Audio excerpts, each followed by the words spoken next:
All right, NBA season. Here we are. Here we go. And it's the East standings, which was not a lot easier than the West standings. I'm not gonna lie. The West standings was a little bit of like, man, this could change all with just 2 games. The East standings, I was like, nah, this is pretty much solidified here. It's like you just over here picking like, yeah, no, yep. So just to get right into it, just because this one is more easier, I guess, of a breed. I was like, peel up the rear. It's the Pistons. I just don't know what to expect out of the team. I was like, yes, we're going to get Cade Cunningham and he'll be healthy and hopefully can stay healthy. But other than that, and wanting to see how his development goes, you got a whole bunch of players that you're just like, what is their development? You got Wiseman, you got Bagley, you got Stewart, they got Bogdan Bogdanovic, but he's an old dude that I expect that like if pretty much about the halfway point, if they're not in any type of like playoff sniffing mode, he's gonna get flipped. Um, they got Ivy. They got so many young people that I think they're just away. I feel like they're the OKC of the East, where they just got a bunch of young, good players, and you just got to start figuring out like, okay, who's gonna step up, who's gonna get weeded out, who do we get rid of, do you know? Cause they're really, and they're also bringing on experiments too. That's like not just the young players like how OKC is, but they're taking like how I said Wiseman and Bagley of like 2 experiments that didn't work out over here and over here. So I think this is really just a year just to see how it all goes, but not expecting too much. All right, the next one is the Wizards.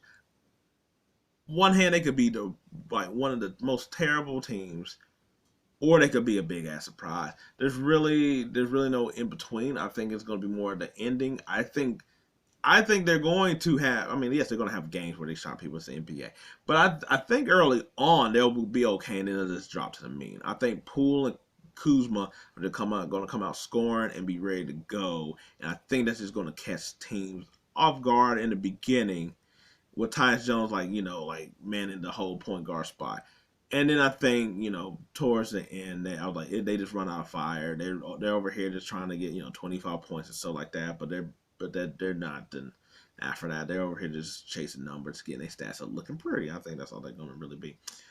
Um, this one might be a surprise, but I think the Raptors, and it's really because they for the last couple of years they have been running on fumes of getting themselves into like the playoffs, and so I think at some point that gives where it's just like they're playing really above their means. They're overachieving in a lot of ways. Also, I sort of think that they are going to trade some people. I don't know about if it's Siakam, but I do think Anobi gets gone, and I think Trent Jr. gets gone.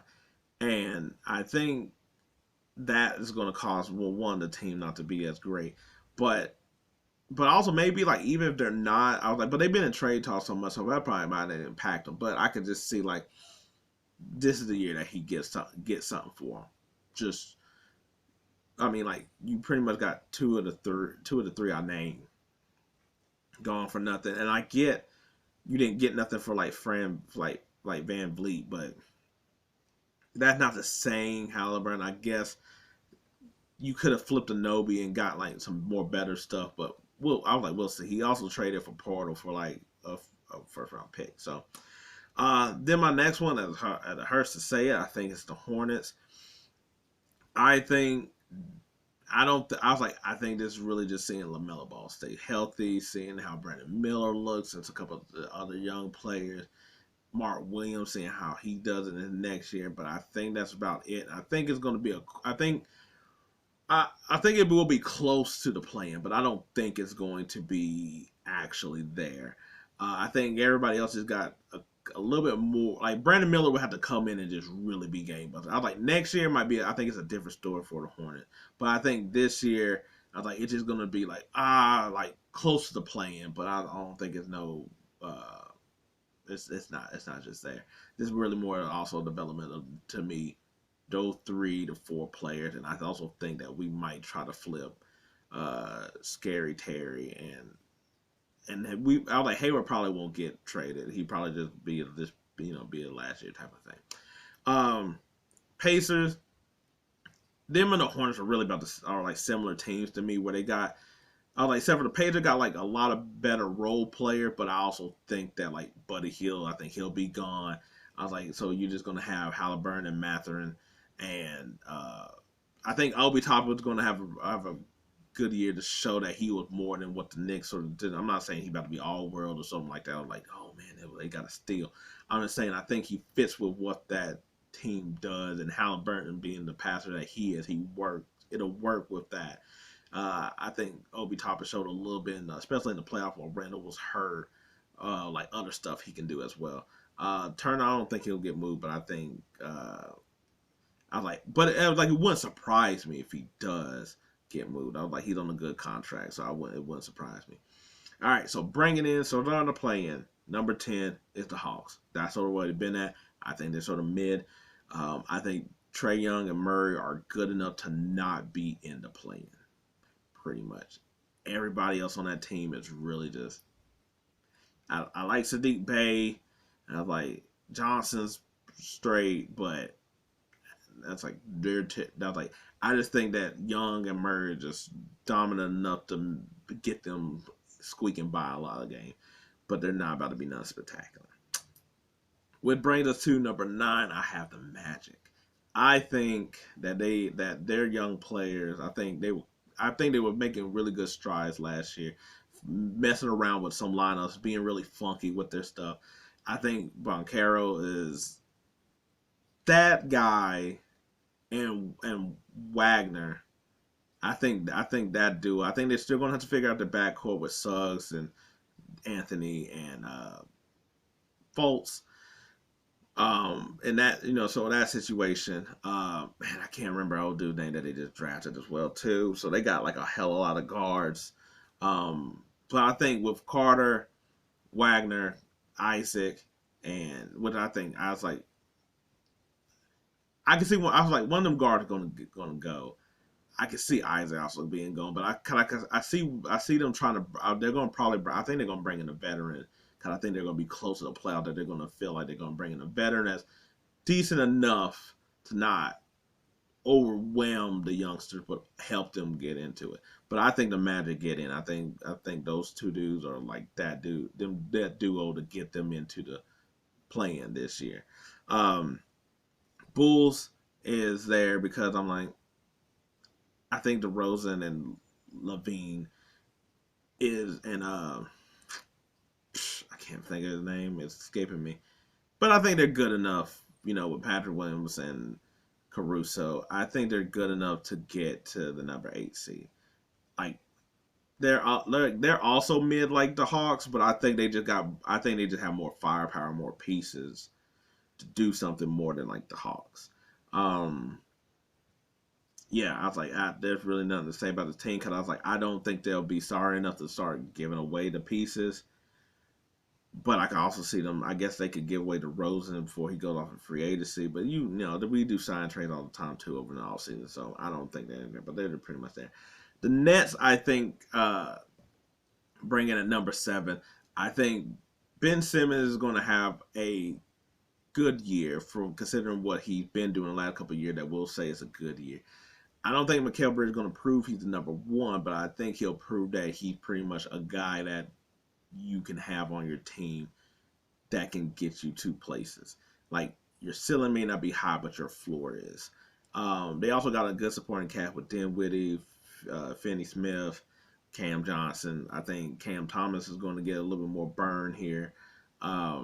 Yeah, they got a lot of nice pieces. They're still young, even though they got a couple vets, but they're all of them are all playoff tested, and I think that's really helpful for them just because even though you're young, I was like, it's the fact that y'all been in so many games and so many conference finals and stuff like that. I think that really helps to ink out a season where compared to just maybe like the young and dumb trying to run and gun all the time. Number 6 is the Heat. They avoided play into me this year, but they're still in the status of like, meh. I think that's what they're going to be. Man, I was like, at some point, they're going to be lull, and they're going to be like, can they do it? And then they're going to end up getting everybody healthy, and then Jimmy Butler going to go on a run and solidify their little spot, and then we'll see how the end once it gets ready for the playoffs.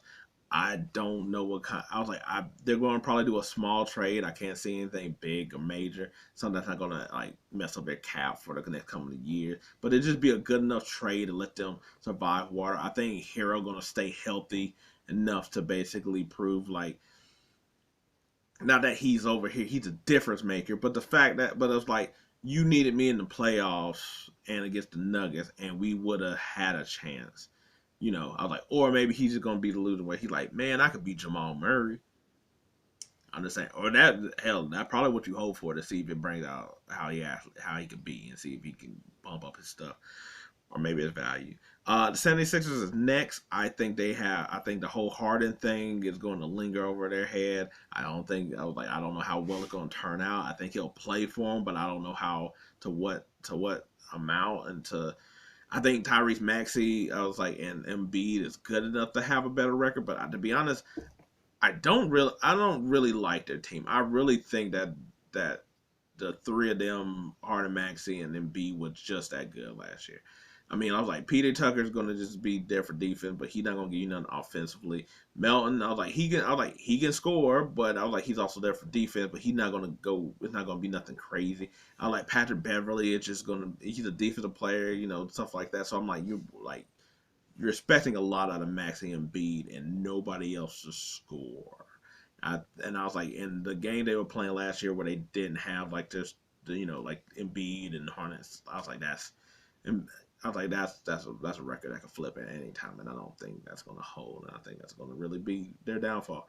Number 4, the Knicks. I think the way the team is constructed, I think DiVincenzo will help them a lot, but they pretty much have a lot of the same type of players. Where I'm like, DiVincenzo, Hart, Grimes are all sort of the similar ilk. Like they're not score. They play defense. I was like, they play their roles.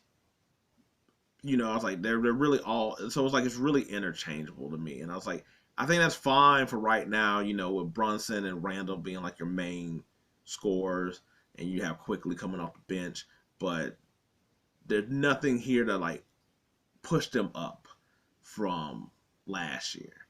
So I think they're just going to stay status quo with there. I got the Bucks at number 3, mainly because I think that the way their team is, I feel like it's like I was like, Giannis doesn't really get hurt like that, so he's fine. Middleton was a wait and see. I was like, Dame has been pretty much sturdy until like the end of the season, where he break that, but he don't have to carry that load like this year. But I don't know about anybody else really on their squad after that. Like if Middleton goes down, like Dame and Giannis, yeah, yes, it's enough. But I was like, how the rest of the team looks. Will there need to be another trade to add like a little bit more depth there? Also, too, I think also because I was like, I know that Giannis wants to be top of his game and always top and stuff like that. But I could also see them being, since they're a veteran team, just being like, we're already here. We're like, not that we're good, but I think that some games are gonna be like, all right, cool, like dang, like you ain't gotta go that hard today or something like. Man, that's going to be difficult because that's not how Giannis and them play. I was like, but I do think it's depth in this Middleton that's going to really sort of like cause them not to be. Because I was like, I think they're gonna be good. It's not that, but I just don't know to the competition level of the other team. Because I'm like, so like for instance, number 2 is the Cavs, and I think this year they still got a young team. They added Strus to sort of like get that number 3 spot. I think they're going to be. I think they're sort of like. I think they're like the team that's like during the regular season that they could just have their offense and their 2 bigs be just so dominant that they're just going to be able to just come out and just score over people. And I think they're going to be able to just get out ahead of everybody and just maintain their lead. I mean, not like they were crazy far away last year, really either. Um, yeah, I think it's gonna be like bittersweet because it's like this is Mitchell last year, um, and basically just gonna be showcasing himself for a bunch of teams.